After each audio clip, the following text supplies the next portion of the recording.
Eu quero dizer uma coisa para os irmãos. Ora por este homem. Existe um mistério entre esse homem e esta nação. Não estou brincando.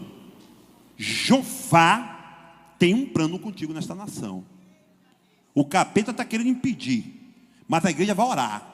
E quando essa igreja ora, os ferrolhos são despedaçados, as portas de bronze são quebradas, e o nome do Senhor é glorificado. As muralhas de Jericó têm que cair, porque essa nação precisa de pessoas com compromisso com a palavra. Levanta a mão e dá glória a Deus. Senhor Deus, está teu filho, Pai, a qual humildemente está dentro desta casa. Tem navegado sobre o estado brasileiro e até pelo exterior, levando a mensagem da cruz. Senhor, usa o teu filho, o teu instrumento. Toma ele em tuas mãos. Pai, eu sei que este homem se alegra pelo fato de ser servo seu, ter o seu nome escrito no livro da vida e defender as tuas causas na terra. Usa o teu eleito, em nome de Jesus. Amém.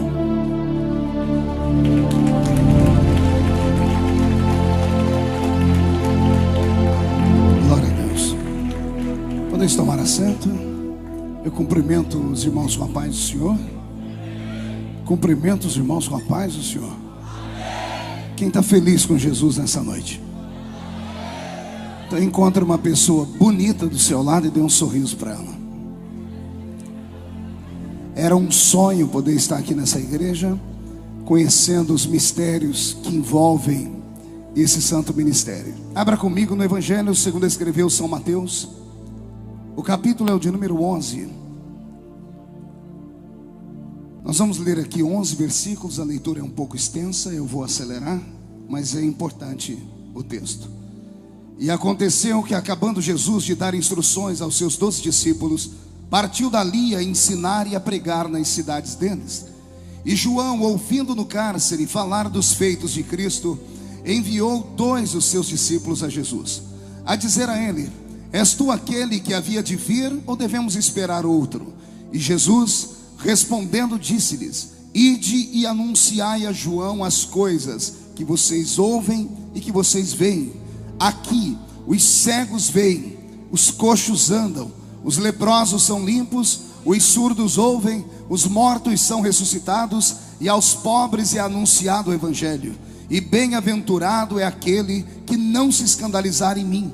E partindo eles, começou Jesus a dizer às multidões a respeito de João: que fostes ver no deserto? Uma cana agitada pelo vento? Sim, que fostes ver? Um homem ricamente vestido? Os que trajam ricamente estão nas casas dos reis. Mas então, que fostes ver? Um profeta? Sim, vos digo eu, e muito mais que um profeta, porque é este de quem está escrito: eis que diante da tua face envio o meu anjo, que preparará diante de ti o teu caminho. Em verdade vos digo que entre os que de mulher têm nascido, não apareceu ainda alguém maior que João Batista, mas aquele que é o menor no reino dos céus é maior do que ele. E a igreja diz: incline a cabeça, por gentileza. Senhor, nós te adoramos nesta noite. O teu servo já me apresentou e me colocou em suas mãos, e eu apenas selo a oração dizendo que eu estou aqui, Senhor, para ser o porta-voz de uma notícia boa nesta noite. E antes que eu comece a ministrar a sua palavra, cerque esta igreja com a sua glória. Num raio de 5 quilômetros, onde houver um demônio alojado, eu dou a esses demônios segundos para sumirem daqui, porque se não sumirem, serão queimados pelo poder da sua glória que aqui será derramada. Rasga o céu sobre a Assembleia de Deus nos últimos dias, e derrama do céu, Senhor, sobre a terra uma unção forte. Manda anjos de fogo descerem aqui, que estes anjos desçam trazendo brasas de fogo nas mãos. Comecem a esparramar estas brasas entre nós, e onde houver um crente cheio do Espírito Santo, pega ele nesta noite, Jesus, e mostra o caminho da verdadeira e poderosa adoração. Fala conosco, fica conosco. Amém. Respire fundo, olhe para o seu irmão e faça assim para ele, ó. Diga: eu vou ouvir a voz de Deus agora. Pregar aqui não é fácil. Até porque esse púlpito não é um púlpito comum. Esse púlpito é uma plataforma que revela a glória de Deus. E há muito tempo eu não participava de um culto onde eu visse tantos louvores dignos do Rei da Glória. Muitos talentos brotam desse ministério, e entendo agora o motivo de por que tanta perseguição. A árvore que dá fruto sempre será apedrejada. Ouvir o pastor Marcos, para mim, é uma das maiores alegrias. Ouço ele desde que eu era criança. E eu sei que ele vai falar que não tem idade para isso, mas é que eu me converti muito novinho. Estar aqui ao lado do Vaguinho, da sua família, dessa igreja santa, é para mim, como eu disse, uma realização. Mas eu não vim aqui para visitar vocês, porque ninguém está doente aqui. Eu vim aqui para profetizar sobre a sua vida. Eu prego o evangelho desde criança. Eu tinha 13 anos quando agarrei o microfone pela primeira vez e tomei gosto pela coisa, nunca mais soltei. Todavia, eu não tenho na minha memória nenhuma lembrança de um dia sequer da minha história com Deus, de um culto onde eu estivesse presente e Jesus não estivesse na reunião. Não entendeu? Eu vou falar de novo. Desde criança, todos os cultos que eu estive, em todos eles Jesus esteve presente. E mais, não me lembro, pastor Marco, de nenhum culto que ele tenha chegado atrasado. Aliás, alguns de nós estamos atrasados na adoração, alguns estão com cara feia já olhando para o relógio. A mensagem desta noite foi trabalhada pelo Espírito Santo. E o Senhor falou ao meu coração enquanto eu vinha para cá, dizendo que hoje Ele nos daria um batismo de quebrantamento aqui neste lugar. Então quem não trouxe lenço, prepare a manga da camisa, a ponta da gravata. E você que está maquiada, com todo respeito, seus olhos vão ser borrados hoje. Mas nada que água e sabão não tire. Mas o que Deus vai fazer, vai transformar a sua história para sempre. E se a igreja acredita no que eu estou profetizando, não dê um grito não, dê um berro de glória a Deus aqui nesse lugar. Quem me escuta há muitos anos sabe que Jesus me deu um talento diferente. Eu não sou um grande pregador, até porque eu acredito que não existe isso. Mas eu sou um pregador capaz de cativar a sua mente, porque Jesus me ensinou a pregar contando história. E contar história bem contada faz-nos viajar pela história. Quando eu abro a minha Bíblia no Evangelho de Mateus, no capítulo 11, eu vejo um evangelista narrando a história e a biografia de um outro evangelista. Na verdade, Mateus está nos contando a história de João. Não João apóstolo, não aquele em quem Jesus reclinava a sua cabeça e colocava a sua cabeça no peito do mestre. Não é João, filho de Zebedeu, nem aquele apelidado de o garoto do trovão. Esse João, que hoje Mateus nos conta a sua história, é um João chamado de Batista. Nós o chamamos de João Batista. E muitas pessoas pensam que Batista era o seu sobrenome, quando na verdade não era. Batista era a sua atuação. Quando ele aparece num tempo diferente em Israel, ele aparece com uma unção de conversão. E ele leva Jerusalém inteira aos pés do Senhor. E então a confirmação da salvação naquele momento, pelo período em que ele pregava, se dava nas águas batismais. E como ele batizava muitas pessoas diariamente, a história diz que ele chegava a batizar cerca de 5.000 pessoas por dia. E um homem sozinho não dá conta de fazer isso. Então descobri, cavando a história, que João montou um colégio apostólico. E ao lado dele, 200 discípulos dividiam com ele a tarefa de batizar as pessoas para que os seus pecados fossem assim expurgados e o caminho do Messias fosse preparado. Esse João Batista é conhecido de todos nós. Quer ver? Acotovela o irmão do seu lado, diga para ele: conhece esse Batista aí? Se não conhece, preste atenção aqui que eu vou contar um pedacinho da história dele para você. Assim como eu senti quase inveja do garoto que pregou, de João eu assumo, tenho inveja.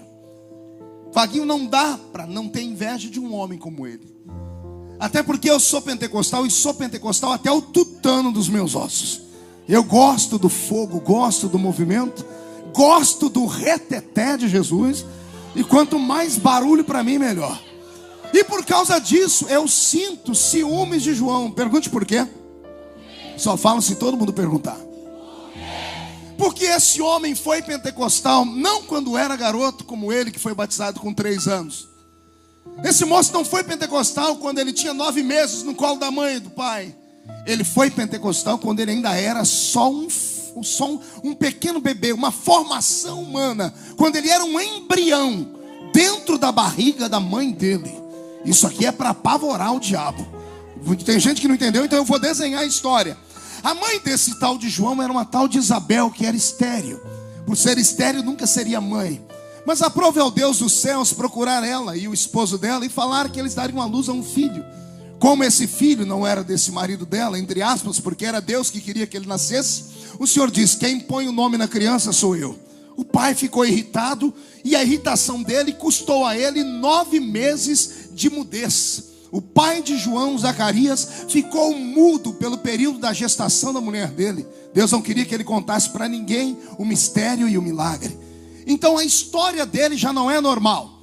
Ele é escolhido por Deus, o seu pai fica emudecido, o ventre podre de sua mãe é costurado, curado e gestado dentro dela um bebê. E ainda por cima ela era parente de uma tal Maria, uma Maria lá de Nazaré. Uma Maria desposada por um homem já de idade avançada. E agora esta Maria, que também está grávida e ninguém sabe, porque a gravidez dela foi um escândalo. O marido dela, quando foi se desposá-la, ela já estava com um bebê na sua barriga. Então era uma família complicadíssima. Mas quando Maria ouve dizer que Isabel está grávida, ela vem visitar a prima. Quando as duas se encontram, como é natural entre as mulheres, se abraçam, um beijinho no rosto esquerdo, um beijinho no rosto direito, e mais um aperto firme pela saudade, e a barriga das duas se encontram. Quando a barriga das duas se tocam, o bebê que está dentro da barriga de Maria não é um bebê normal. O pai dele também não é da terra, o pai dele é do céu. O que está dentro de Maria deve ter soprado, não sei se deu um chute na placenta. Eu sei que o bebê que está na barriga de Isabel sentiu a presença dele. E a minha Bíblia diz que João foi cheio do Espírito Santo dentro da barriga da mãe dele. Então, para você que acha que é o rei da cocada do Pentecoste, fique no seu lugar, viu? Não saia da casinha. Tem gente que é mais pentecostal do que você. E João Batista é um deles. Esse homem não é normal. Diga isso para o seu irmão, ele não é normal. Não. Diga fazendo biquinho para ele. Diga, ele não é normal. Não bastasse isso, além de nascer de um ventre podre, além de ter um pai que ficou mudo e o nome escolhido por Deus, além de ser primo do nosso Salvador, quando esse menino nasce no mesmo período de Jesus, 2 anos depois vem a perseguição de Herodes sobre todas as crianças e um grande infanticídio que feriu o coração de Deus. E nesse período todos os meninos de 2 anos para baixo foram mortos, sentenciados à morte. Como este menino foi escolhido por Deus, a exemplo de Maria e José que esconderam Jesus no Egito, esse menino também foi arrancado de sua terra e levado à divisa entre Israel e o Egito, numa cidade chamada Tebas. Tebas é exatamente a divisa entre Israel e o Egito. Pastor Marcos sempre vai para aquela terra, sabe do que eu estou dizendo. E ali em Tebas ele é entregue na mão dos beduínos. Olha que interessante. A mãe dele recebe a revelação do Senhor. A vida deste menino tem que ser protegida e não dá para ficar em Jerusalém. Então os beduínos são os moradores do deserto. São homens magérrimos. A magreza deles é tão extensa que você parece estar olhando para um cadáver. Mas pense em homens que têm força de resistência. Tudo isso pela alimentação deles. E a alimentação deles, a gastronomia deles é diferente de tudo que nós já vimos e ouvimos. Porque no deserto não nasce vegetal, no deserto não nasce fruta, o gado no deserto não sobrevive. Então só sobra para comer lá, pastor Edinaldo, gafanhoto e mel silvestre. E esse gafanhoto não é esse que as pessoas dizem por aí que é uma fruta gostosa que tem nome de gafanhoto. Eca, não tem nada a ver com fruta. É um bicho mesmo. É um inseto que em fase adulta é do tamanho da palma da mão de um homem em fase adulta também. O gosto não é bom, segundo os historiadores. Todavia, o gosto ele é adocicado pelo mel silvestre. O animal tem todas as proteínas que o corpo precisa. E o mel dá um sabor diferente. Então esse menino é criado por esses beduínos no deserto. E criado no meio do deserto pelos beduínos, passa a comer a comida dos beduínos. E é por isso que a Bíblia Sagrada faz questão de dizer que este homem se alimentava de mel silvestre e de gafanhoto. Qual era a comida dele? Pergunte ao seu irmão, vai encarar? Mas você não quer ser profeta? Todo profeta é anormal. Tudo nele é anormal.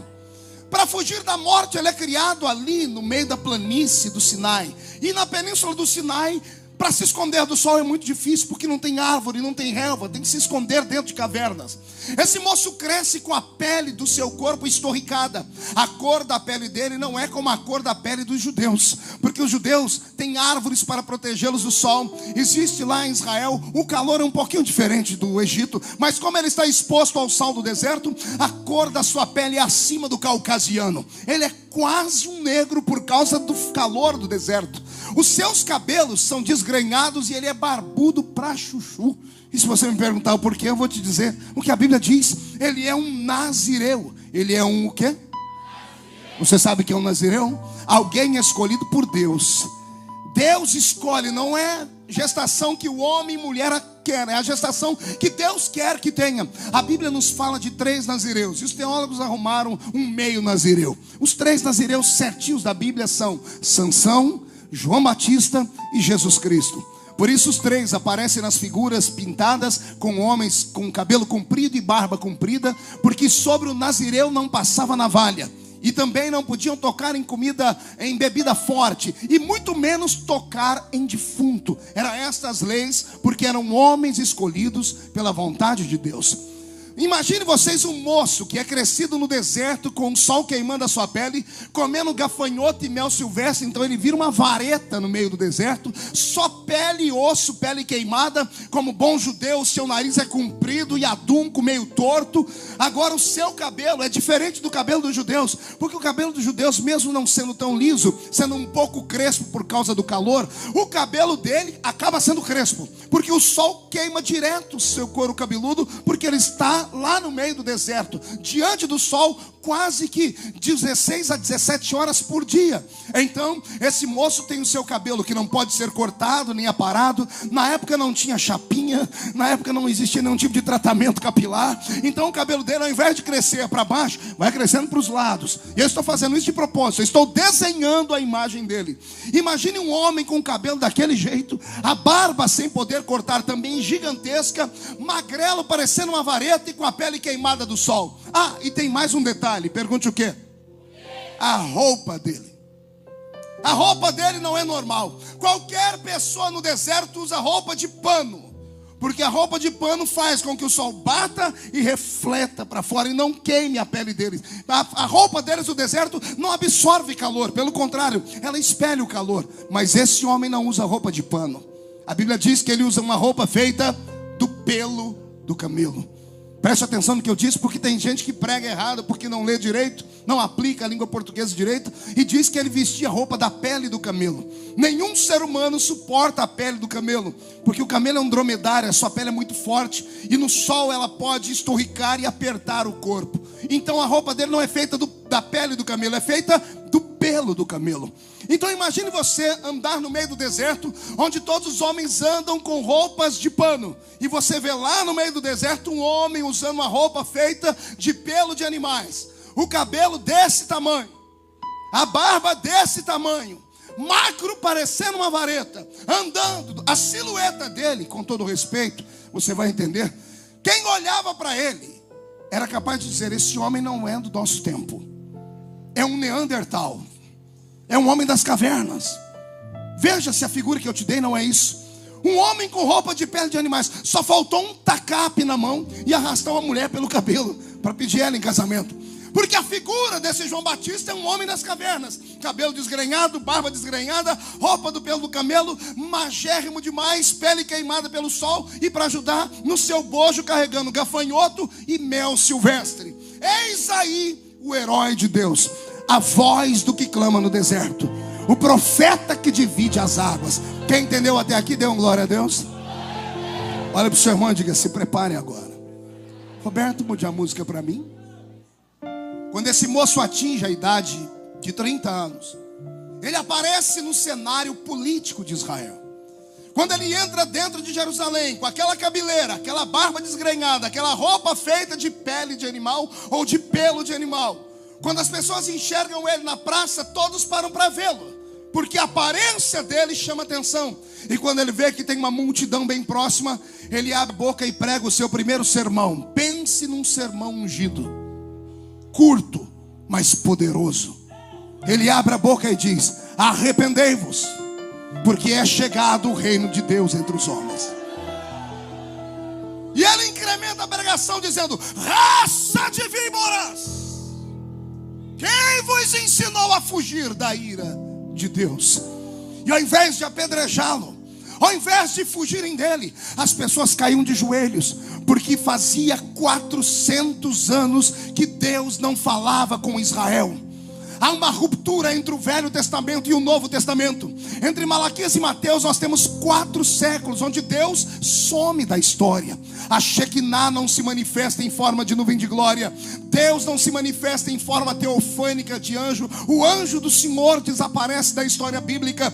Não há profetas, não há revelação de profetas, não há chuva de saraivas de fogo, o monte não treme, a terra não se abre, morto não ressuscita. Deus havia virado as costas para a raça humana. Israel sente saudades da voz de Deus. E depois de 400 anos aparece esse maluco, esse homem esquisito, que vem no meio do deserto, usando uma roupa do pelo do animal, cabelo desgrenhado, barba desgrenhada, e gritando: é chegado a vez de Deus voltar a falar com o seu povo. Deus se cala, mas não se emudece. Deus às vezes não fala, mas Ele sempre está olhando. Deus fecha os lábios, mas nunca fecha os ouvidos. E esse Deus está entre nós esta noite. E se tem alguém que acredita, dê mais um grito de glória a Deus. Só mais um.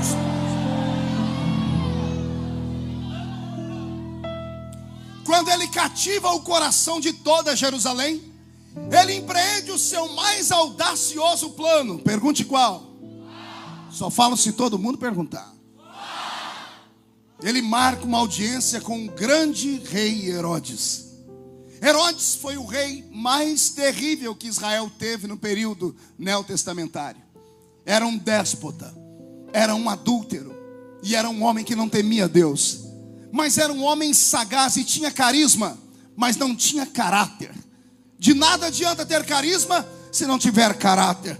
Não adianta ter talento e ser uma pessoa com a vida dupla e coisas mais. E esse homem aparece agora em Israel governando, e ele cria um governo populista. A história diz que ele criou na entrada do palácio dele uma antessala, e toda quarta-feira, às 2 da tarde, ele abria esta antessala para recepcionar os miseráveis de Israel. E os miseráveis de Israel faziam fila para fazer os seus pedidos. Após fazerem os seus pedidos, Herodes então dava ordem para que os pedidos das pessoas fossem assim aceitos e compensados. E então o povo gritava: não é voz de homem, é voz de Deus. Vou desenhar a cena. Herodes está no trono, abre-se a porta, uma fila de pessoas pobres. Uma mulher se aproxima e diz: senhor Herodes, lá no bairro onde eu moro não há uma escola rabínica, os nossos filhos são analfabetos. E eu vim reivindicar em nome do Deus de Israel que o Senhor crie uma escola. E Herodes, populista, querendo a atenção do povo, batia suas mãos, chamava o ministro da educação e dizia: eu quero uma escola rabínica naquele bairro. E então o ministro dizia: será feito, Senhor. E a multidão que ouvia o rei obedecer à voz do povo gritava aplaudindo: não é voz de homem, é voz de Deus. No dia seguinte, na quarta-feira seguinte, mais pessoas. E isso foi se avolumando, tornou-se comum. Só que para chegar ali você tinha que se inscrever. E esse tal de João Batista um dia se inscreveu. Pode imaginar a cena? Uma sala como esta, o rei sentado aqui, pessoas ao redor sentadas e uma fila de pessoas. O rei atendendo homens, mulheres e crianças. E de repente, no meio da fila aparece um cidadão com um cabelo desse tamanho, uma barba esquisita, uma roupa feita do pelo do camelo e magro. E quando o rei olha para aquela figura fantasmagórica, diz: qual é o seu problema, cidadão?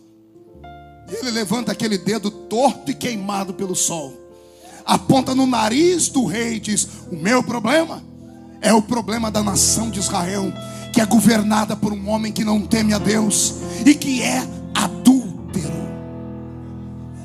Soldados pegam nas armas, soldados querem matá-lo, mas não conseguem fazer. Há uma aura de glória que envolve a vida desse homem. Eles olham para ele, querem matá-lo, mas ao mesmo tempo sentem medo dele. Na verdade não é medo dele, é medo daquilo que está dentro dele, é medo daquilo que exala dele.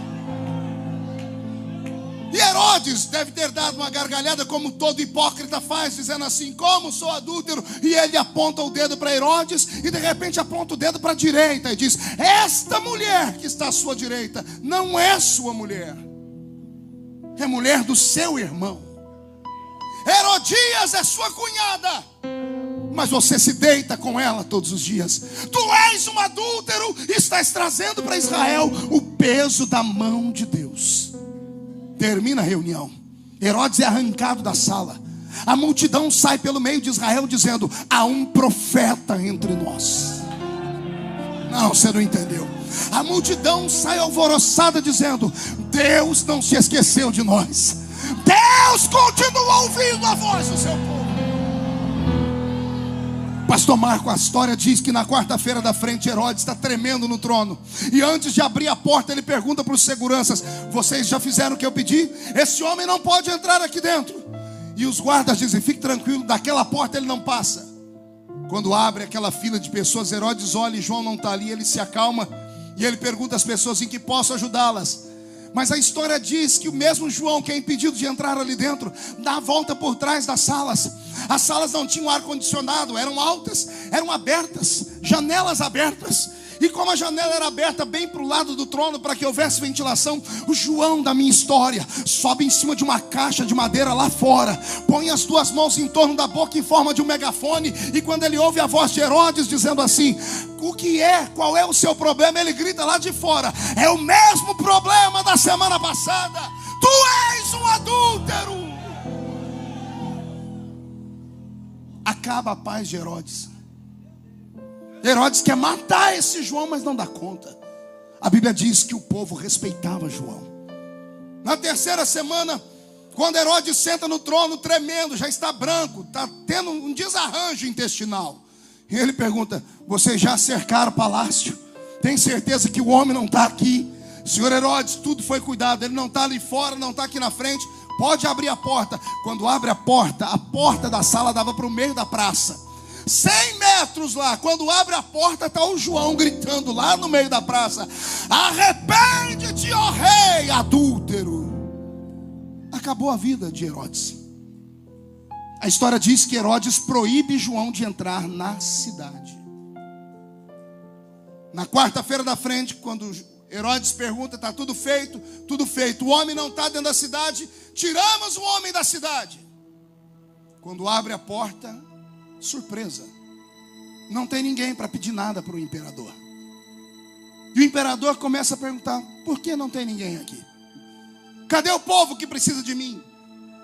Os secretários, os conselheiros vão lá fora, olham e daqui a pouco voltam se coçando e dizendo: o povo está ali. Ali aonde? O povo está ali no Jordão. O que o povo está fazendo no Jordão se eu estou aqui? É que abriram uma igreja lá no Jordão. Como é que é abrir uma igreja no Jordão? Quem é o pastor? É o João Batista, a voz do que clama no deserto. Vamos assistir uma cena de batismo? Convide o seu irmão e diga: vamos ver João batizar? Change your music. Yes, John. Imagine agora uma multidão pelos muros da cidade, uma multidão pelas montanhas que cercam o Jordão, uma multidão ao redor do Jordão, e no meio do Jordão 201 homens, João e mais 200 discípulos que batizam o povo.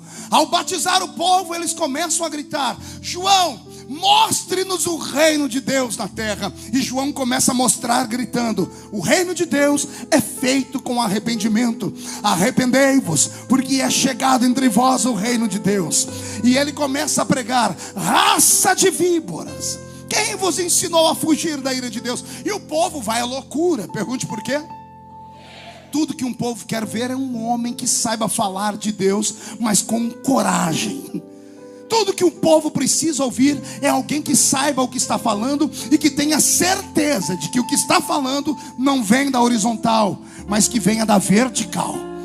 toda a igreja, apinhada de gente como essa, só vem aqui por causa de uma coisa: há uma voz profética atuando, há um Deus do céu que cuida de um ambiente como esse. E se eu fosse você, eu dava um grito de glória nesta hora, só para mexer com o coração dele. O povo amava João. Quer perguntar o porquê? Porque João não respeitava nomenclaturas. Ali embaixo no Jordão não tinha imperador, não tinha comerciante, não tinha empresário, não tinha fazendeiro. João nivelava todos os homens e mulheres pelo mesmo plumo. Ele dizia: vocês são empresários lá em Jerusalém, vocês são empresários e fazendeiros lá em Jerusalém, aqui na minha igreja são todos iguais. Aqui o que pega para o pequeno, pega para o grande. Se o pequeno é raça de víboras, o grande também é raça de víboras. E o povo amava ver João chamar os ricos que chegavam nos seus carros, nas suas roupas bonitas, e João dizer a eles: raça de víboras, suas cobras peçonhentas. Porque víbora é uma cobra peçonhenta, venenosa. É João dizendo: sua cobra peçonhenta, se não se arrepender, vai para o inferno. E as cobras peçonhentas desciam dos seus carros, abandonavam o seu glamour, vinham às águas do Jordão chorando, e João as batizava, e quando saíam das águas, saíam purificadas pelo poder da conversão. Quem entendeu até aqui, dá mais um glória a Deus. O povo amava ver João chamar o povo de cobra. Era tudo o que eles queriam fazer, mas se fizessem eram presos. Mas como ninguém prendia João, porque ele tinha uma glória em cima dele, João falava aquilo que o povo queria falar para aqueles pecadores. E João batizava com gosto: venha cá, sua raça de víbora. Tibum, vai embora para lá. E o povo dizendo: dá-lhe, João, chame mais víboras. Imagina o João chamando: venha cá, sua urutu cruzeiro. Tibum, vai embora. E o povo: dá-lhe, João, venha cá, sua cascavel. Tibum, vai embora. E o povo: dá-lhe, João. Eu imagino o João chamando o parente da minha sogra: venha cá, jararaca. Tibum, vai embora. E João batizando todas as víboras, e o povo dizendo: João, dá-lhe, João. E João batizando todas as cobras de Israel. Até que um belo dia, quando vem descendo pelo morro mais um, e João estende a mão para chamar mais uma cobra, a boca dele trava. E o povo olha para João e diz: João, que cobra é essa? E João diz: não é cobra. Se não é cobra, é o quê? Eis aí o Cordeiro de Deus. Eis o Cordeiro de Deus que tira o pecado do mundo.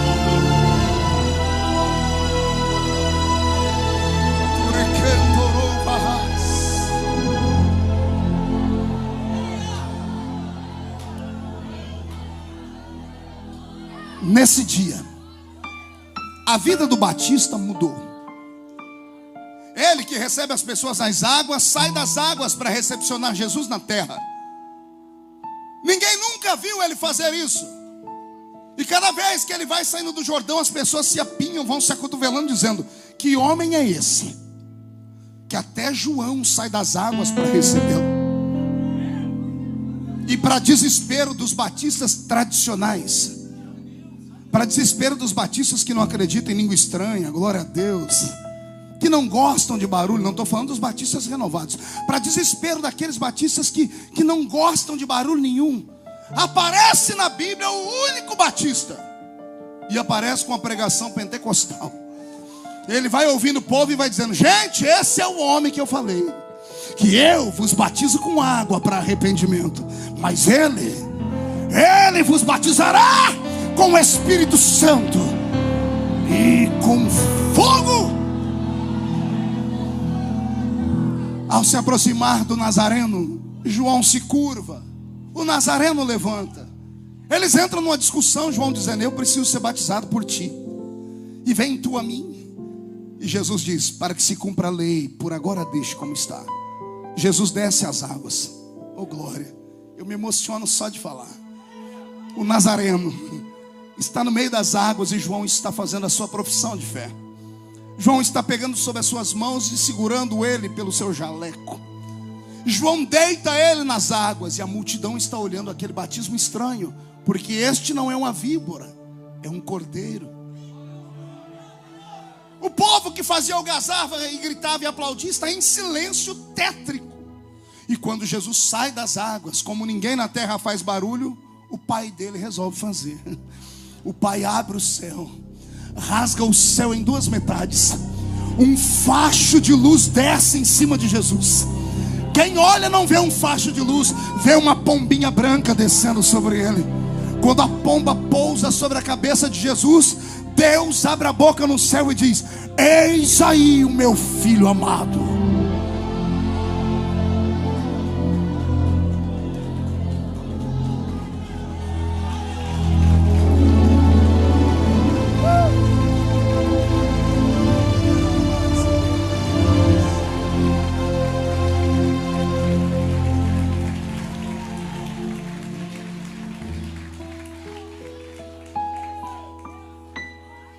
Pois bem, é sobre esse homem que eu quero pregar nessa noite.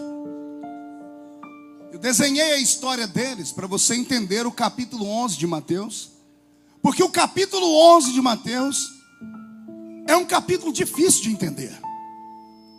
Esse homem que encarou Herodes, que a multidão temia, que batizou Jerusalém inteira, esse homem que as pessoas mal conseguiam ficar de pé diante dele, de tanta glória que havia sobre ele. Um belo dia, quando acorda, não está sozinho. Acorda com guardas. Ao redor dele estão principados daquela terra. Levantam ele do chão da sua caverna, de dentro da sua tenda, eu não sei onde ele dormia. Colocam ele de pé, amarram suas mãos para trás e dizem: em nome do rei, o senhor está preso. Eu imagino João em silêncio, sem entender nada. Ele é arrastado do Jordão até as prisões. Quando abrem as prisões e jogam ele lá dentro, os presos que estão olhando pelas grades, ao olhar aquele homem com roupa do pelo de animal, cabelo desgrenhado e barba desgrenhada e magrelo, eles se encostam na parede de medo, dizendo: esse é o profeta. É a boca de Deus na terra. Ninguém mexe com ele. Ninguém tem coragem de olhar para ele. E João, quando é preso ali dentro, quando as cordas se soltam de suas mãos, deve ter amassado os seus pulsos ou massageado eles. Em nenhum momento ele se sentiu preso. Deve ter levantado o queixo, olhado para todos e em sua mente dizendo: o que é que Deus quer com isso? Até ontem ninguém podia me tocar. Hoje eu acordo e a aura que me cerca, os anjos que me protegem, sumiram. Deus me pôs aqui, já sei. Ele me trouxe aqui para mostrar que ele tem poder de me tirar daqui. E ele espera que o milagre aconteça daqui 1 hora. E 1 hora depois ele continua preso. O dia se vai, a noite se aproxima. E ele deve ter tido outra ideia. Deus deve me querer até aqui para amanhã ele fazer tremer essas grades e me tirar daqui com um poderoso sinal. Quando o dia amanhece, as grades ainda estão fechadas. Os presos que temeram ele no dia anterior começam a se perguntar: calma aí, se ele é tão poderoso, o que ele está fazendo aqui? Tudo que falaram sobre João começa a cair por terra. Todas as histórias da sua glória e da sua graça começam a despencar. Os presos começam a rir, debochar. E João se desespera, cai de joelhos e começa a gritar e orar. Mas a oração dele parece não passar do teto, porque Deus não escuta. E se escuta, não reage. João deve ter feito aquilo que todo crente faz quando se vê apurado. Vai para a consagração, dá a Deus um sacrifício de jejum de 1 dia, 2, 3, sabe Deus quantos dias, à espera de um milagre, e o milagre não vem. O texto de Mateus capítulo 11 foi escrito quando João estava 30 dias preso. 30 dias atrás das grades. 30 dias no cárcere. Nesses 30 dias ninguém foi visitá-lo. Você lembra quantos discípulos ele tinha? 200. Nenhum discípulo foi visitá-lo nesses dias. No final dos 30 dias aparece 2. os únicos que sobraram. Porque os outros 198 não estavam com ele pelo que ele era, estavam com ele pelo que ele representava e tinha. Queriam ficar perto dele porque ele tinha status. Quem é que não quer ser amigo do homem que encara o governador, do homem que encara o presidente e sai ileso? Enquanto ele era o cara, todo mundo queria estar ao lado dele. Agora que ele está preso, sumiram todos. Sobrou 2. E esses 2 vão lá para pedir um conselho, para saber o que fazer. Eles vão para buscar força em João, mas encontram um João ferido. Quando eles põem as mãos nas grades e João, num canto escuro, os enxerga, ele levanta, corre até as grades, tremendo e temendo, os olhos fundos, cheio de olheiras, sua boca está seca. Ele agarra a mão dos amigos que sobraram e diz para eles: vocês lembram aquele homem que eu batizei no Jordão? Aquele que eu chamei de Cordeiro? Aquele que a pomba desceu sobre ele? Aquele que a voz disse que era o filho? Encontrem esse homem e perguntem se tudo que eu fiz valeu a pena ou não, porque eu estou em dúvida se ele é o Messias. Eu quero saber se ele é o Messias de verdade ou se eu tenho que esperar outro Messias. Os 2 saem dali apavorados. E eu abro um parênteses para começar a explicar. Quase ninguém prega nesse texto. Nós pentecostais só gostamos de pregar sobre motivação, sobre possibilidade, sobre agarrarmos o diabo pelo chifre, esfregar a cara dele no chão. Para nós pentecostais, o que vale é a palavra que põe o homem de pé e manda o diabo para os quintos dos infernos. Para nós pentecostais é a palavra da revelação que vale. É o preso que saiu da cadeia, é a pessoa que foi curada. E nós não temos medo de dizer: venha que Jesus faz, venha que Jesus dá, venha que Jesus faz, venha que Jesus opera. A minha pergunta hoje é estranha: e quando Jesus não dá?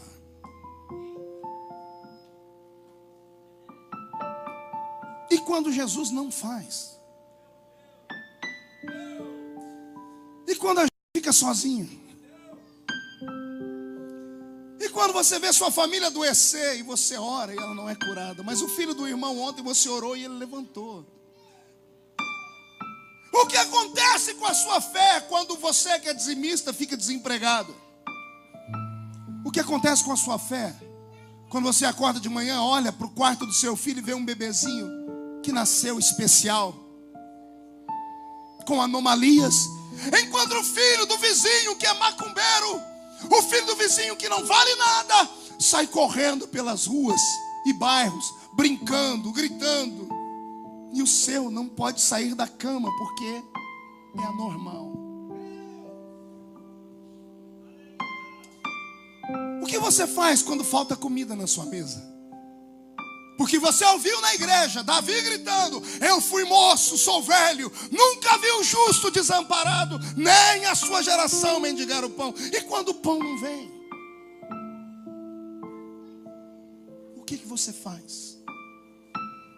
Hoje eu não vim pregar para os fortes, eu vim pregar para os fracos hoje. Eu vim pregar para aqueles que não foram libertos. Eu vim pregar para aqueles que lutam, mas não dão conta. Eu vim pregar para aqueles que pedem, mas não recebem. Eu vim pregar para essas almas que entram por aquela porta todos os dias em busca de um milagre, e cada noite que termina e não é revelado e não recebe a palavra que queria, pelo menos mesmo assim não desiste. Eu vim pregar para você e te dizer que você é um herói, e dizer que a senhora é uma heroína, e dizer que Deus é apaixonado por você, porque Ele sabe que você entrando aqui, recebendo ou não recebendo, você não abandona. Se Deus te der, Ele é Deus. Se Ele não der, você grita: Ele é o meu Deus, assim mesmo.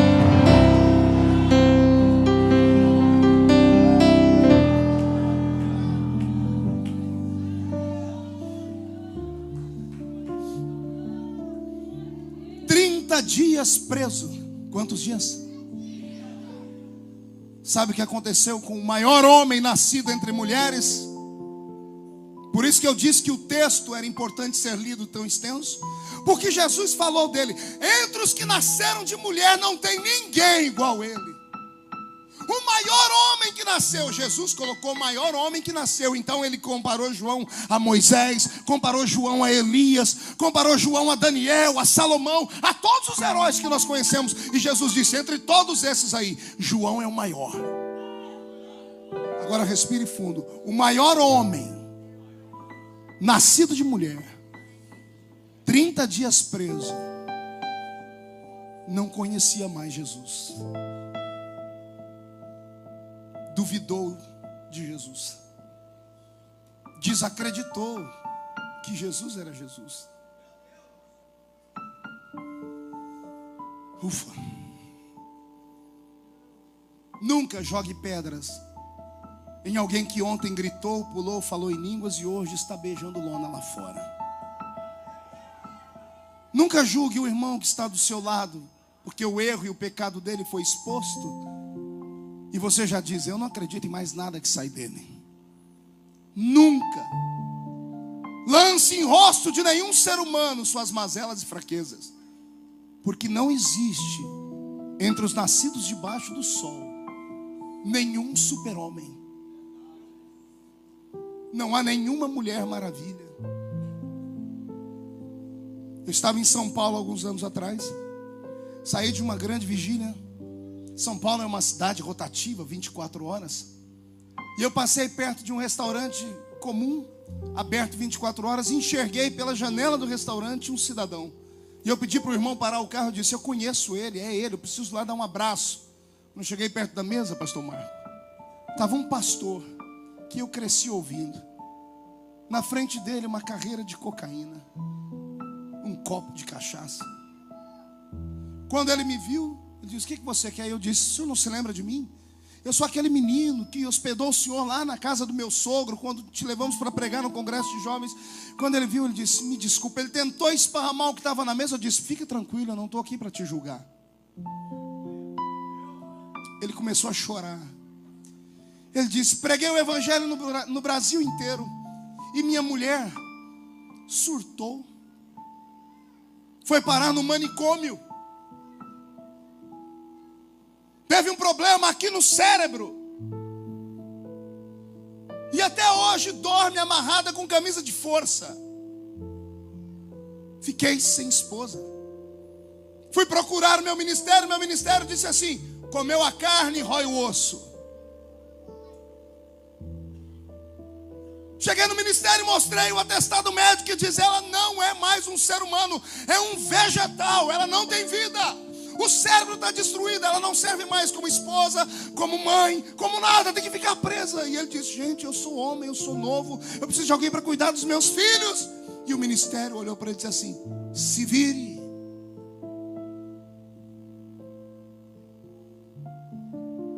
Ele não suportou a solidão, porque a solidão é um demônio.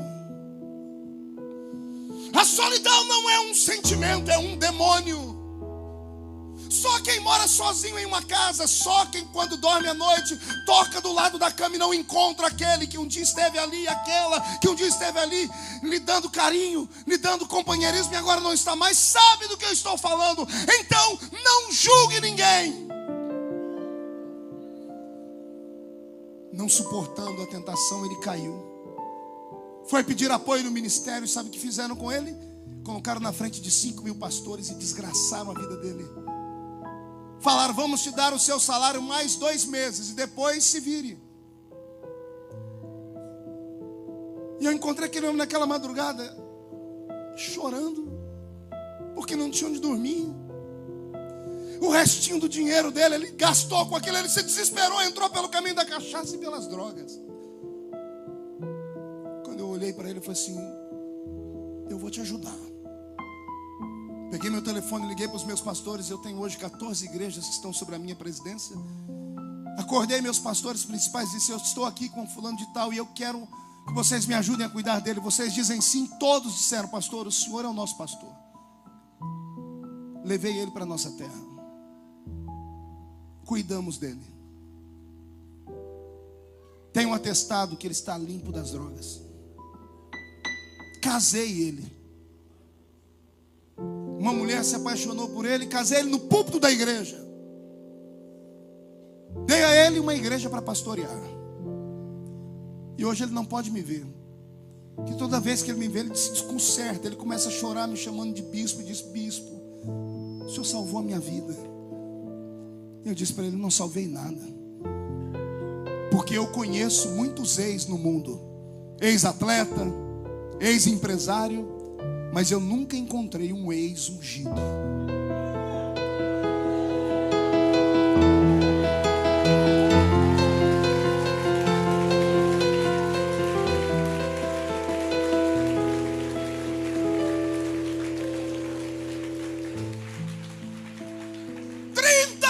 Aprisionado, sem a presença de Deus, sem a presença dos anjos, sendo acusado, caluniado e condenado à morte.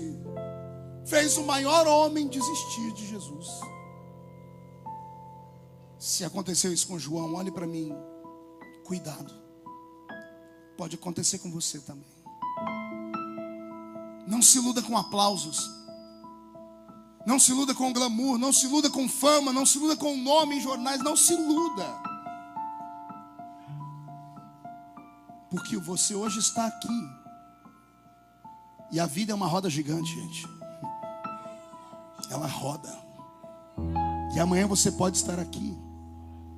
E aos que estão aqui embaixo, deixa eu te dar um conselho: não desiste não. Pastor, mas estão cuspindo lá de cima em mim. Aguenta, limpa o cuspe, mas fica. Porque a roda gira de novo. E quem está aqui vai parar aqui em cima de novo. Não é assim, pastor? Tem pessoas aqui dentro que não deram glória a Deus ainda. Não, eu não estou te incentivando. Eu estou dizendo que tem gente que não deu glória a Deus. E alguns anos atrás eu seria o primeiro a bater nessas pessoas, chamando elas de geladeira, chamando eles de crente freezer ou de crente iceberg. Mas eu amadureci. E eu entendo que tem gente que não pode dar glória a Deus. Não é porque não quer, é porque não consegue.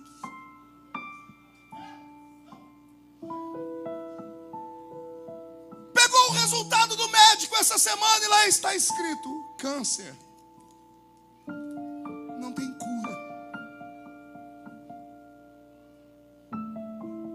A irmã foi arrumar o bolso do paletó do marido e encontrou um bilhete com o nome de outra e um perfume estranho. E ela e ele aconselharam vários casais. E a família dela está desabando. Ela está aqui dentro. Está moada num canto. O coração está quase explodindo no peito. Só não fez uma besteira porque ela tem onde se apegar. Ele tem onde se apegar, que é em Jesus Cristo. E Jesus te trouxe hoje aqui para te dizer assim: calma, vai passar. Eu vou falar de novo: vai passar. Eu vou falar uma coisa e eu espero que ninguém se escandalize aqui comigo. Eu passei por muitas lutas na vida. Mas a pior de todas as lutas que eu passei na minha vida, não consegui amizade, ou das minhas amizades, alguém que pudesse me acalentar. Aliás, quando vieram as principais e as piores pedradas, todos se afastaram. Amigos, conselheiros, irmãos, admiradores, fãs, desapareceram. Eu estava num quarto orando, dizendo: Deus, me ajuda porque eu não aguento mais. E o Espírito Santo, porque é o único que não abandona a gente, é Ele. Vou falar de novo. Você pode perder todo mundo, o Espírito Santo não se afasta de você. Ele veio no meu ouvido e falou comigo: vai na estante, pega aquele livro antigo. Eu falei: meu Deus, eu ainda tenho esse livro. Levantei, fui lá e peguei um livro antigo da época que eu era coroinha na igreja católica. E quando eu abri, caiu numa página que tinha uma oração feita por São Francisco de Assis. Eu disse para ninguém se escandalizar, porque quando eu li a oração de Francisco de Assis, eu caí de joelhos num canto. Francisco de Assis orou assim: Deus, me ajuda a suportar aquilo que eu não consigo entender. Anota isso aí. Me ajuda a suportar aquilo que eu não consigo entender. E essa oração me manteve de pé.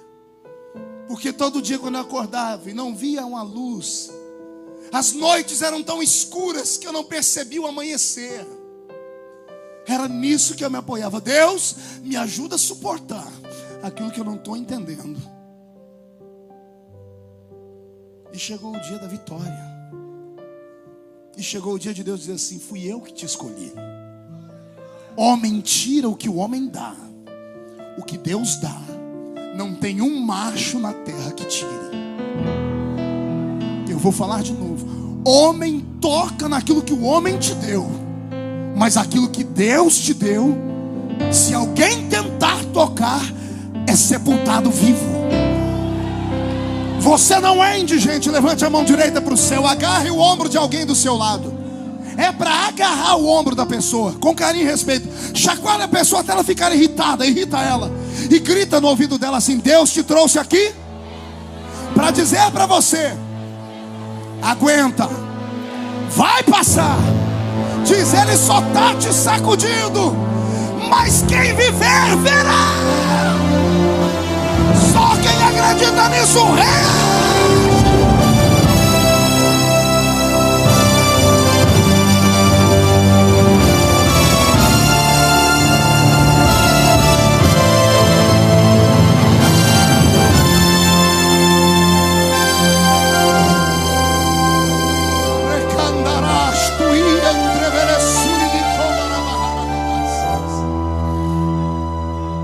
Já estou acabando. Os dois discípulos de João saem apavorados, vão procurar Jesus. Naquela época não tinha internet, as informações levavam meses para chegar. Jesus estava numa outra província longe. Lá nessa província ninguém sabia que João estava preso. Os dois discípulos chegaram e Jesus está no meio de uma cruzada, no meio da pregação. Jesus tinha João em tanta estima, e quando ele viu os dois discípulos chegar, ele parou a pregação e chamou os dois e deu oportunidade para eles, pastor Mário. E os dois estavam tão apavorados que ao invés de chamar Jesus num canto, gritaram no meio da multidão: estamos aqui porque João está preso. E João mandou vir aqui perguntar se o Senhor é o Messias ou se tem que esperar outro. Pense num tumulto. O meu texto diz multidão, mas a maioria dos textos dos senhores e senhoras diz turba. E Jesus falou às turbas. Turbas é uma multidão alvoroçada. Quando o povo ouviu os discípulos de João falarem que João estava em dúvida sobre Jesus, a multidão que estava ouvindo Jesus, tinha João como profeta, deram um passo atrás, começaram a murmurar e começaram a pegar pedaços de pau e pedra. Se João está com dúvida, esse homem não é o Messias. Se não é o Messias, é um anticristo. Vamos matá-lo. Quando Jesus percebe o fomento, ele faz uma coisa extraordinária que só por revelação você entende. Aí está escrito no texto que eles perguntaram, e olha a resposta de Jesus: voltem e digam para João o que vocês veem e ouvem. Jesus usou o tempo presente. Jesus não disse: voltem e digam para João o que vocês viram e ouviram. Jesus não diz no tempo futuro: voltem e digam para João o que vocês vão ver ou ouvir. Jesus usa o tempo presente. Ele diz: voltem e digam para João o que vocês estão vendo agora e estão ouvindo agora. Que aqui o cego vê, o surdo ouve, o mudo fala, o paralítico anda, o morto ressuscita. E o evangelho é anunciado aos pobres. Calma aí para você dar uma glória a Deus melhor. Deixa eu desenhar a história. Eu disse que aconteceu na hora. Quando Jesus percebeu que o povo pegou pedra e pau para bater nele, na hora ele parou de pregar e estendeu as mãos sobre o povo que estava na frente. Quando ele estende as mãos, o cego começa a gritar: eu estou vendo. O mudo: e eu estou falando. E o paralítico: e eu estou andando. Os milagres acontecem na hora. É instantâneo. Quando acontecem os milagres na hora, o povo que estava com pedra e pau joga a pedra e os paus para fora. E começa outra murmuração. Os dois discípulos saem correndo para ir contar para João que Jesus era o Messias. Aí Jesus escuta o povo falar: ei, João, ó, foi preso, deve ter cometido algum pecado. Está até duvidando de Jesus, profetinha de meia tigela. Porque o povo é assim, ele vai com quem está ganhando. Duvidaram de Jesus. Se Jesus não faz os milagres, eles tinham matado ele. Por causa de João. Como Jesus fez os milagres, eles começaram a bater em João. Jesus só parou para ver. Aí ele fez assim, ó. Psiu. Quando vocês foram procurar João, o que vocês esperavam encontrar? Um homem vestido com roupas finas? Quem usa roupa fina está no palácio. Quando foram buscar João, o que vocês esperavam ver? Senão um caniço do deserto, uma cana sacudida pelo vento. Ai, Jesus, o coração disparou. Olha que coisa linda. Jesus está dizendo: João não é um homem rico de palácio. João é só uma cana do deserto. O mais parecido com uma cana no deserto que nós temos no Brasil é o bambu. E o bambu, quando nasce, nasce numa toceira, né? Nasce no monte. Quando vem o vento, o bambu enverga. Passou o vento, ele levanta. Só que o caniço do deserto é diferente do bambu. Pergunte por quê? Porque como ele está no deserto, o vento vem com poeira. Quando sopra uma tempestade de areia, ele não só tomba, ele é sepultado. Quem passou de manhã viu de pé. Quem passou na hora da tempestade diz: vai morrer. Quem passou de tarde diz: morreu e foi sepultado. Porque o caniço no deserto não tem como ele lutar contra a poeira. Só que passe no mesmo lugar daí uma semana, passe no mesmo lugar daí 15 dias, alguém vai olhar e vai dizer: o que é aquilo ali que está brotando? Porque o mesmo vento que sepulta, que vem de lá para cá, tem uma hora que ele volta, ele vem de lá para cá. E como ele trouxe poeira e enterrou, quando ele vem do vento contrário, ele começa a limpar a poeira. E a poeira vai saindo. E o caniço está lá, deitado. Quem passa mais tarde já vê a pontinha dele de pé. 2 dias depois, envergado, ele está sendo visto. Uma semana depois ele está inteiro de pé de novo. Quem passa por ali diz: o caniço ressuscitou. Porque ontem estava morto e sepultado, agora está em pé vivo. Aí Jesus diz: o meu profeta é isso. É só um caniço do deserto. O vento sopra, ele tomba. A poeira enterra, mas ele não morre. Porque eu sopro outro vento. Se vem o vento norte, Salomão, escrevendo a carta de Cantares, disse: vai embora, vento norte. E ele grita: vem tu, vento sul. O vento norte traz a poeira, mas o vento sul vem do meio do mar, e ele traz água, e a água traz vida. Jesus vai soprar o vento sul sobre a sua vida nessa noite. Não, você não entendeu. Eu estou dizendo que quem viver verá, para ver o que é que está acontecendo nesta noite aqui na Assembleia de Deus nos últimos dias. Este culto será lembrado para sempre na história dos que vieram como o culto da ressurreição. O Senhor te trouxe aqui para te dizer que Ele te ama, que Ele é apaixonado por você, e que Ele não está nem aí para aquilo que falam de você. Porque os que falam de você não pagam a sua conta. Os que falam de você não morreram na cruz do Calvário por você. Os que falam de você não escreveram o seu nome no livro da vida e não vão te arrebatar ao céu, mas Ele vai te arrebatar ao céu. Quem acredita em ressurreição aqui? Então dá mais um grito, dá mais um grito.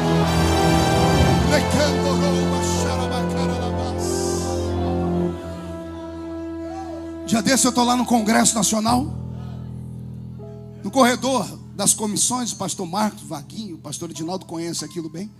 Na quarta-feira de manhã é intransitável. Eu estou indo pelo meio das comissões, eu sou membro de algumas comissões. De repente, no sentido contrário, vem 6 pastores grandes. Dos 6, 7 me perseguiram. Entendeu o mistério aí? Dos 6, 7 me perseguiram. E eu não sou de briga. Quando eu os vi se aproximando, para não criar constrangimento, eu peguei o telefone e liguei para o meu amigo imaginário. Como é que você está? Está tudo bem? Ah, então, eu estou aqui para evitar constrangimento. Mas não teve jeito. Quando passaram por mim, um deles me segurou pelo braço. Eu falei, é hoje. Ai, Jesus, me segura. E aí começou aquela falsidade do inferno. Rapaz, como Deus tem te levantado. Temos orado por você. Vá mentir para Satanás. Estamos torcendo para a sua vitória. Vá mentir para o cão, filho do cão com a pombagira. Não, mas aquela mentiraiada do demônio. E eu de pé, olhando para eles firme. O que mais me bateu não aguentou. Esperou todos saírem e me chamou para um cantinho. Tentou olhar nos meus olhos, não conseguiu. Ele abaixou a cabeça e disse, me perdoa. E eu em silêncio, porque a minha voz embargou. E ele falou para mim, eu não sei nem que forma de tratamento te dar. Eu não sei se eu te chamo de pastor ou de vossa excelência. Pegou aí? Não pegou? Aquele que te perseguiu, que te chamou de lixo, que te chamou de 1 milhão de coisas, ele arrumou uma confusão com Deus. Os seus inimigos estão proibidos de morrer. Vão ficar vivos em sã consciência, nem que seja tetraplégico em uma cama. Mas a mente tem que estar sã, porque eles são obrigados a viver para ver Jesus colocar uma coroa na sua cabeça, para ver Jesus te dar a sua família de volta, fazer o seu ministério brilhar. Eu estou profetizando que 2013 será o ano em que Jesus vai colocar o seu nome em evidência de novo. E se tem alguém que acredita, pega agora, pega!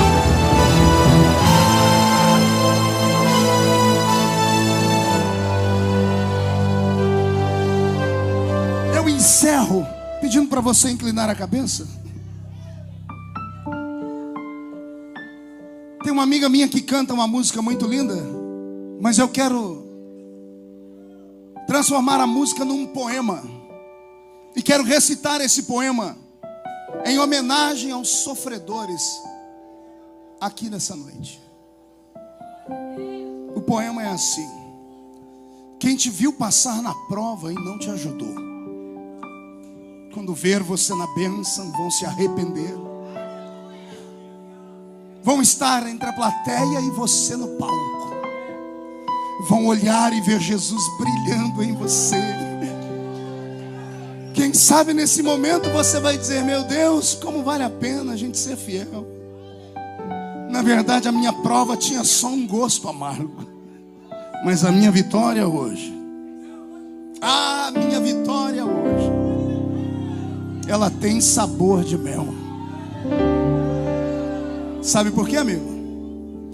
Você é um escolhido. A sua história não acaba aqui. Você pode estar chorando agora, mas amanhã você irá sorrir.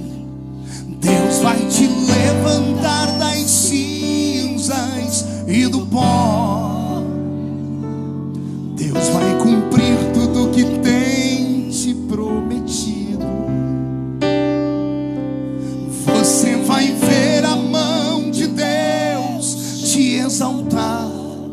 Quem te ver há de falar, Ele é mesmo um escolhido. Vão dizer que você nasceu para vencer. Já sabia porque você tinha mesmo cara de vencedor. E disse Deus quer agir, ninguém pode impedir. Então você verá cumprir cada palavra que o Senhor falou. Quem te viu passar na prova e não te ajudou, quando ver você na bênção vão se arrepender. Vai estar entre a plateia e você no palco. Canta. E aí? Quem sabe no seu pensamento você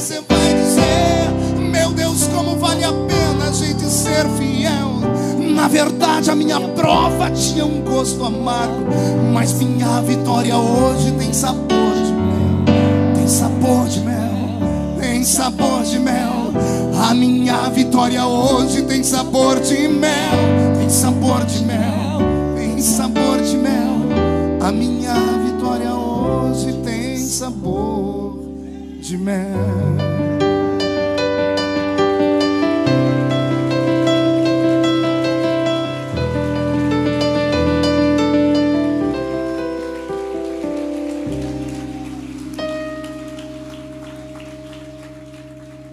Minhas últimas palavras. Depois que Jesus dá uma lição em todos eles, ele diz assim para eles: vocês, seres humanos, são injustos.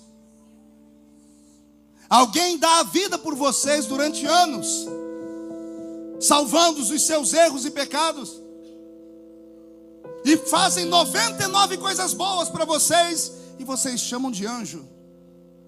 A mesma pessoa faz uma coisa errada, e vocês julgam ela como se fosse um demônio. Homens são assim. Faça 99 mil coisas boas, erre uma vez, e eles vão tirar tudo o que você tem. Mas aí veio Jesus e diz: e para vocês, hipócritas, mesmo João não acreditando que eu sou eu estou aqui para testificar dele. Ah, se você soubesse perto de quem você está sentado agora.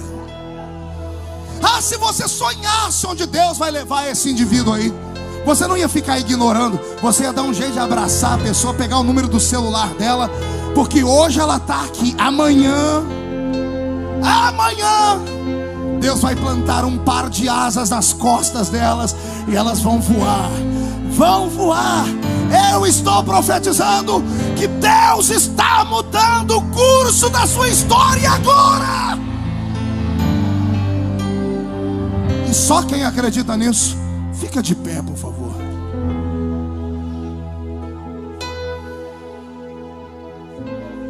Com a autorização do pastor Marcos, eu vou pedir para que todos fechem os olhos.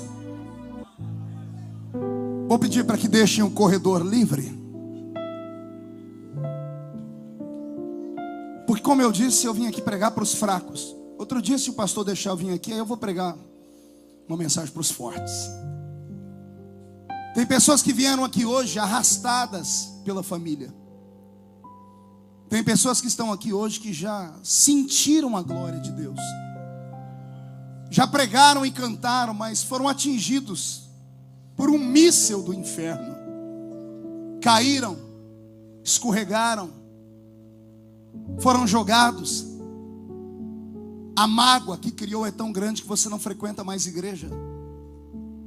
Você veio hoje aqui atraído pela propaganda. Deus colocou um anzol no seu queixo e te trouxe para cá. Você pensou em ir embora várias vezes, mas por um momento, ao me ouvir, o seu coração bateu forte.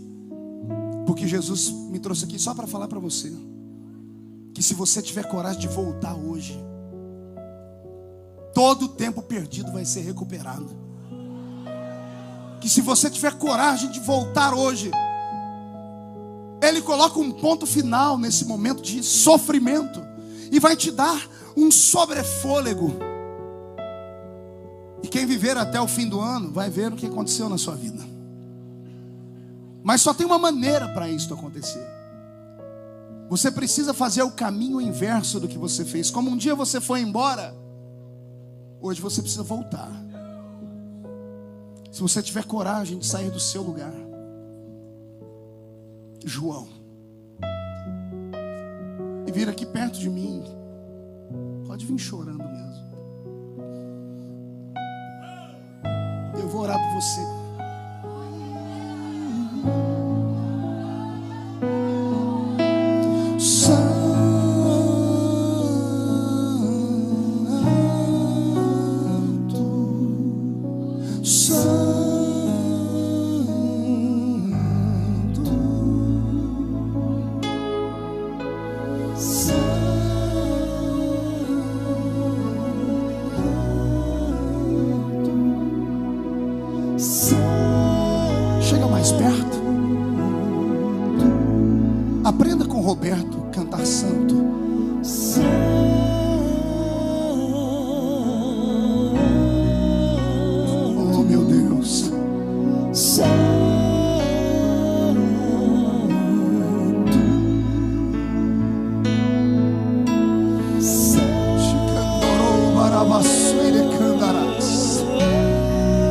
A igreja está em silêncio, mas o céu está fazendo festa.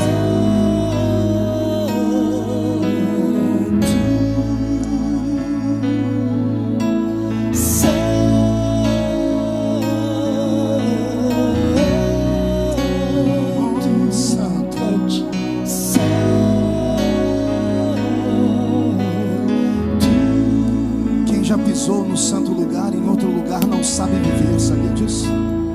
Quem já pisou no santo dos santos, em outro lugar não sabe viver. E onde estiver, clamar pela glória, a glória de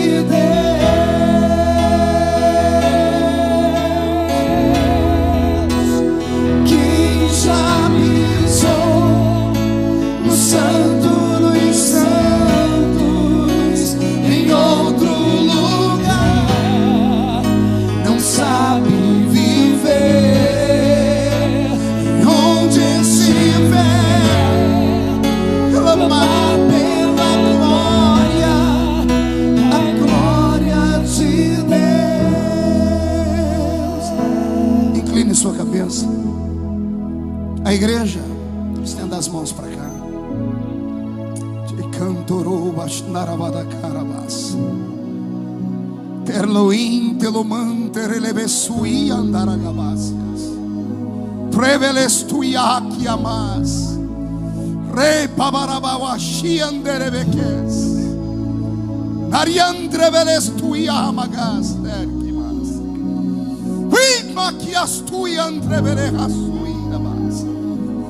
No nome de Jesus, é no nome de Jesus que todos os espíritos malignos que uniram as forças para te tirar do altar, neste momento estão amarrados, amordaçados. E os anjos de Deus invadem esta congregação. Os que estão aqui na frente, Senhor, recebem o perdão nesta hora, porque o sangue imaculado do Cordeiro de Deus está sendo jorrado sobre eles nesta hora. Toda maldição está quebrada, toda maldição está destruída, todas as acusações estão revogadas pelo advogado. Neste momento o nome deles, ó Pai, permanece escrito no livro da vida, e tudo que o Senhor prometeu a eles vai se cumprir ao pé da letra. Pai, se Tu estás nesta palavra nesta hora, derrama sobre esta igreja o peso da Sua presença, traz sobre este lugar o peso da Sua revelação.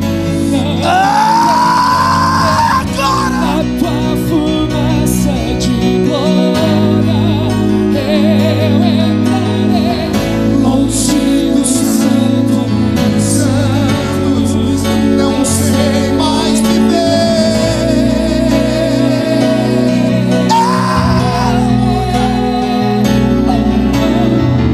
E se eu passar pelo fogo, não temerei.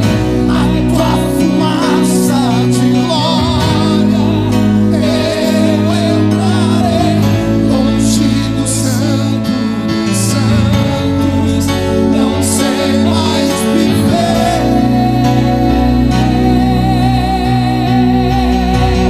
Quem já pisou no santo dos santos, em outro lugar, não sabe viver. E onde estiver, amar pela glória, a glória de Deus.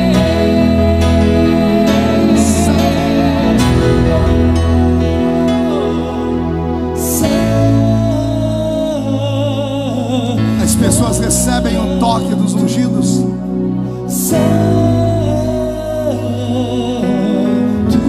Abre a sua Jesus boca. liberta as almas. Uriamas terakandorobas.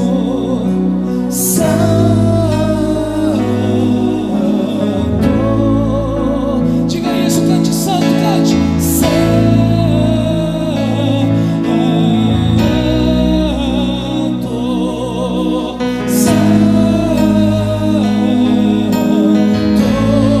Erga a tua voz, igreja, cante.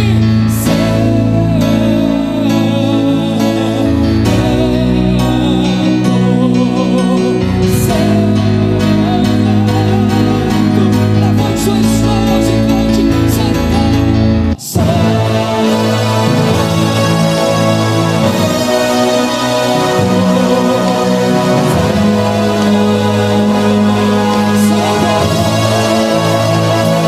Oh, glória. Cadê os pentecostais desta igreja? Então reaça.